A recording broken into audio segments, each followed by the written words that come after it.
Okay, um, this here knife today is called the Mcusta Tsuchi MC-114D, and it cost $177.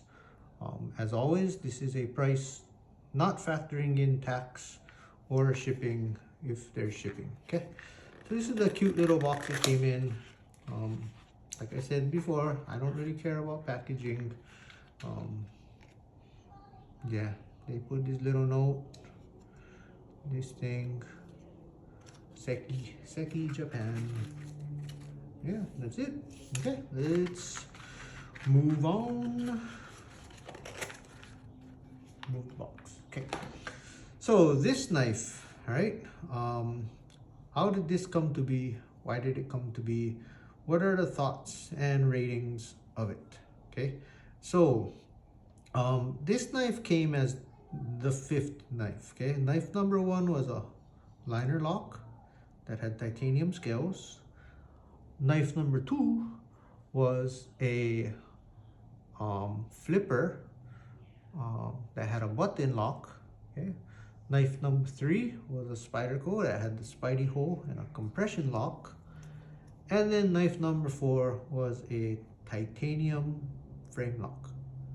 Okay, so where did this guy come in? This guy came in because it's a Japanese artistic stainless steel frame lock. Okay, so we're still on the frame lock theme, but what's it like to have a frame lock that is stainless steel instead of titanium?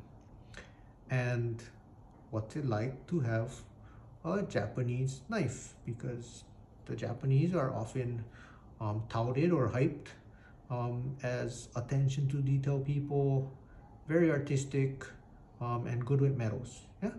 Okay. Anyway, so this guy has some hammering on the near the spine of the blade. It has hammering on the scales that are made of stainless steel. Yeah. And then it has a Damascus blade. Okay, the cutting edge is VG10. Okay, so yeah, that's what this knife looks like. Right? Okay, you know, this knife has grown so much on me. Okay, that's just a preface and a spoiler. I was actually kind of disappointed when it first came. Okay, I thought it was potentially a mistake. And then over time, handling it, playing with it, oh man, it just made me want to reach for it more and more and more. And it is definitely a favorite. Okay. Sound. Let's start with sound. Okay. The sound that this thing makes, if I slowly and deliberately open it, when it finally does that, is so artistic.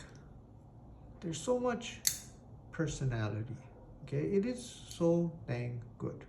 Okay, if I guide it with the thumb and reach its final destination, it's the same way. The way it falls in, there's a beauty to it. Okay, beauty.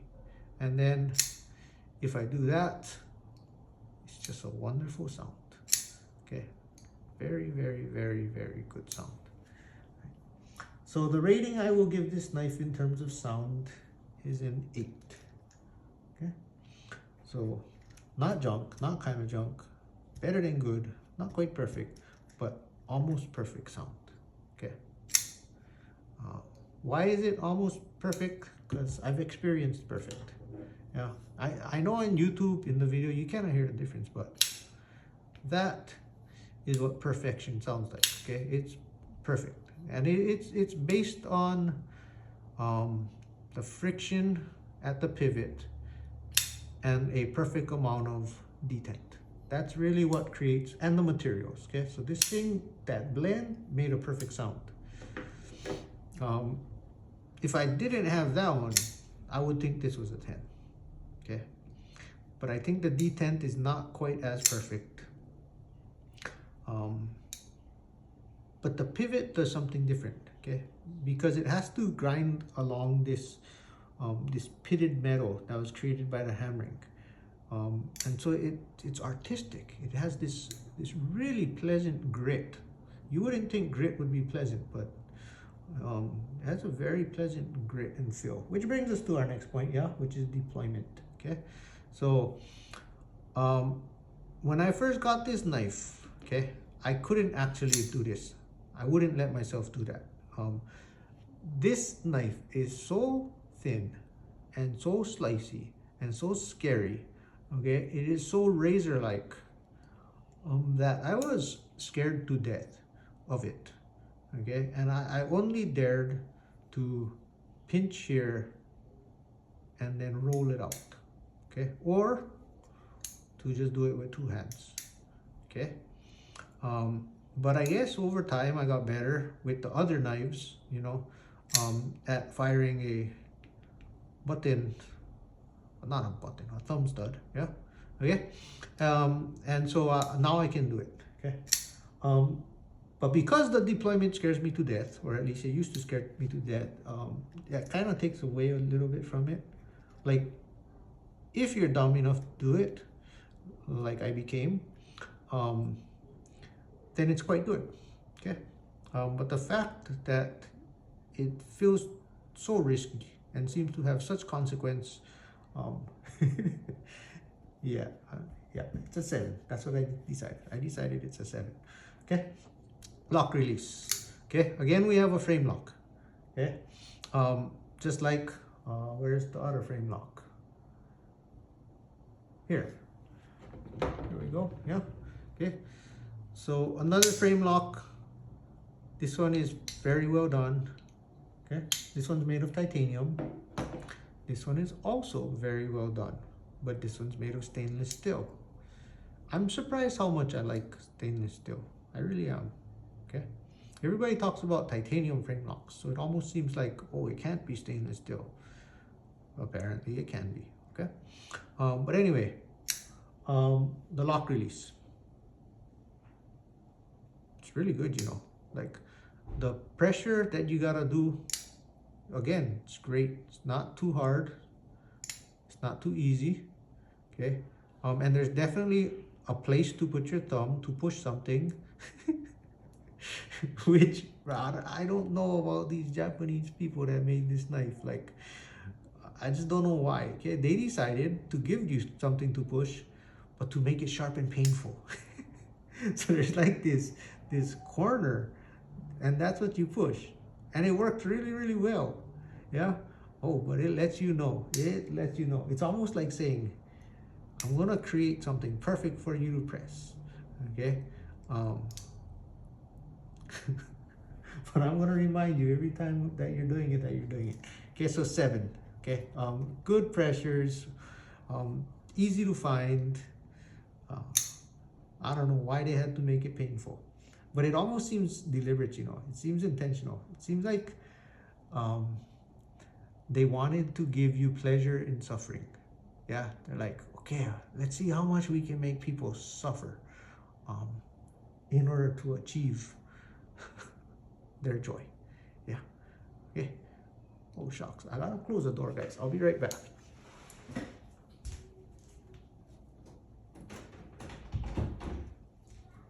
Okay, I'm back.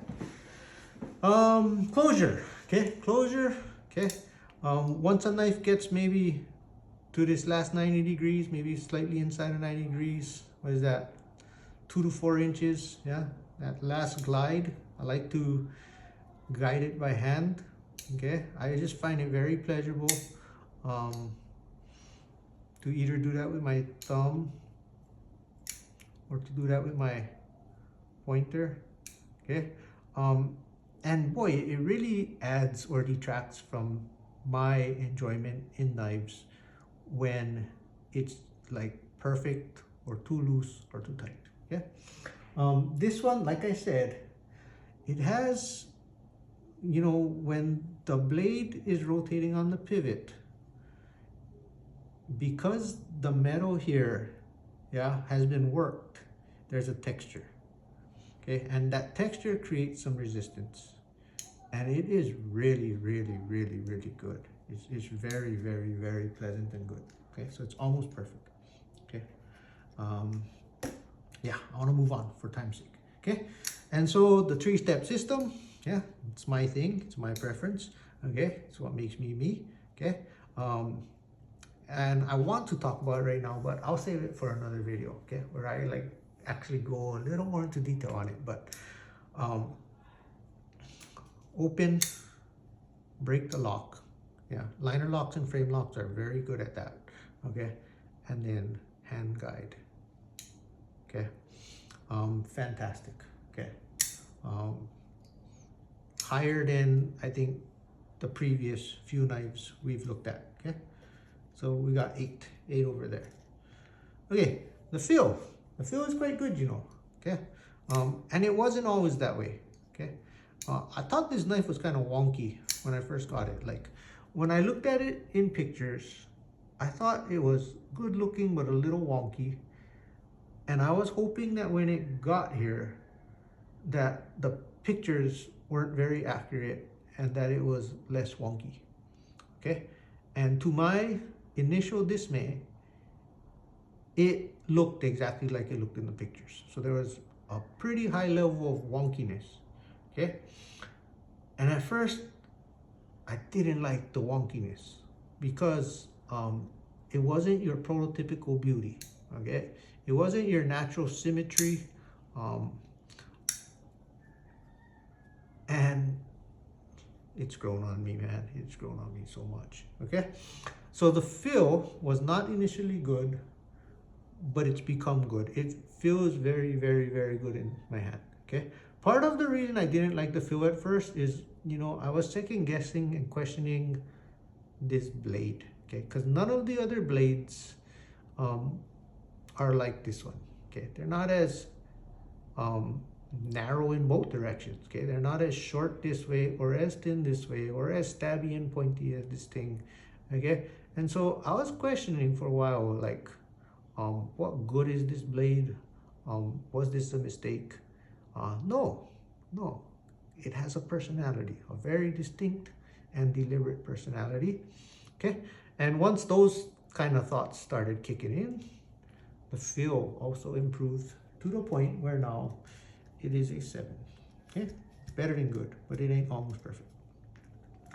Looks. Okay, looks, guys, you know, if you asked me earlier when I first got this thing, when it first came in, I would not have said it was perfect. I would have not said it was almost perfect. I would have questioned if it was even good. I would not have ever said it was junk because this hammering is too beautiful, or kind of junk. Okay, but a long time ago, okay, I think I would have put it as a 5, you know. Okay, like it's not even good looking. It's almost kind of junk looking.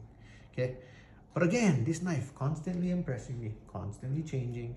Okay, now there are so many little things that add up and contribute to this knife currently now being what I think is an 8, almost perfect. Okay, because it has personality. Okay, it's just different. All the rest of the knives, they don't feel like an artist made them or like there were hands involved in the process. Okay, this one does. Okay, it's just wacko and wonky and off enough for it to seem that way. Okay, so that's the case with this knife. In terms of looks, maybe talk about looks a little more in the summary. Okay, the pocket clip. Let's just go cut straight to the chase. It is my worst pocket clip. It is a 2, particularly because, okay, so when I first saw this pocket clip, oh man, I was offended. It was like an affront to my system. Okay, I was like, what the? This looked like a pocket clip from a $10 knife. Okay, so I genuinely was thinking, what are they thinking? Okay, like where did they get this thing? Why did they do this? Did they really skimp on this? Were they really trying that hard to save money and cut corners? Okay, and then I looked at their catalog and I looked at their other very, very handsome, you know, gentlemen's carry knives. And I discovered that no, in fact, this is a handsome, quality clip. Okay, it's well made, it's good material, it's durable, and it's the clip that they use on a lot of their other, their other very expensive, well, not very expensive, but slightly expensive, but very good looking knives. And on those other knives, this clip kind of belongs, kind of looks good. Okay, so I thought this was a piece of junk clip. Okay, but I learned that this is actually, in terms of quality and materials, it's a good clip. But what I also learned is they just slapped it on this knife because it's the one they already had. Yeah, so this is not a clip that matches this knife. This clip is not bespoke, okay, to this knife. This is a clip that they use on many knives, and they just so happen to throw it on this knife as well. So in terms of quality, is it a bad clip? No. In terms of function, is it a bad clip? Kind of. It's not functionally a very good clip. In terms of matching the knife, it doesn't. Okay, doesn't match. They just took it from another knife. Okay, so this clip, okay, and this is pretty harsh. Okay, but I'm gonna say it's junk. Okay. Okay, the fizz. Okay, where are we in terms of fizz? Okay, 7. Boy, I think we're like hitting 7s. Yeah, we hit 3 7s in a row. Okay, the Spyderco Para 3 gave me a level 7 fizz. Remet Wild Species, level 7 fizz. This guy also gives me level 7 fizz. Okay, so higher than a good level of fizz. It gives me the fizz. Okay, I do reach for this quite a bit and enjoy it for whatever strange reason. Okay, it's just different enough to be satisfying. Okay, joy, level 8. Okay, has high level of joy. All right, and then let me just slap in these two and give my summary. Okay, my overall perception now, having messed with and played with this knife for a while, it's a 9. Okay, if you're keeping track, my neutron is an 11 in terms of overall perception. Okay, the Elementum was a 6. Okay, and the Para 3 and the Wild Species were both 8s. Okay, so we've had an 11, a 6, and 2 8s, and this guy's a 9. Okay, because it has so much personality. Like, there's so many little details where over time I've learned to appreciate them. Okay, like the way this edge, I don't know what the word chamfered means. Okay, well, I don't know, beveled, bezeled, radius, I don't know. Okay, but the way that happens and then it combines with the hammer marks is beautiful. Okay, anyway, overall score. What is the overall score? Shoot, it's very high, you know. Okay, 7.6 if you actually look at the numbers. Okay, so you choose either number. Okay, but let me talk about some things about this knife to wrap up. Okay, this thing is like this bluish, and this thing is also bluish, and on both sides, bluish. Okay, I don't know if that's just some like heat treated stainless. I don't think it is though. Okay, I think that this and this are titanium. It's just a total and complete guess, but it is so simultaneously ugly and beautiful. Like, it looks on purpose, deliberate, intentional, and like an accident at the same time. It looks like it's rusty while also looking like a piece of art at the same time. It is paradoxical. Okay, it is the most ugly, beautiful thing. Okay, and I wouldn't have it any other way. Okay, so these blue things.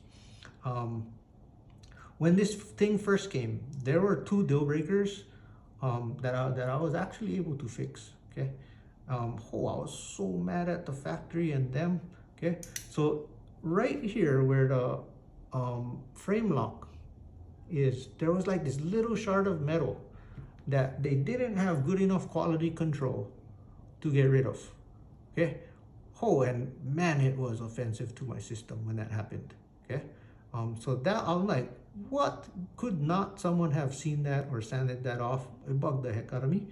And then inside the frame lock, this gap over here, okay, there was also a little piece of metal that was left.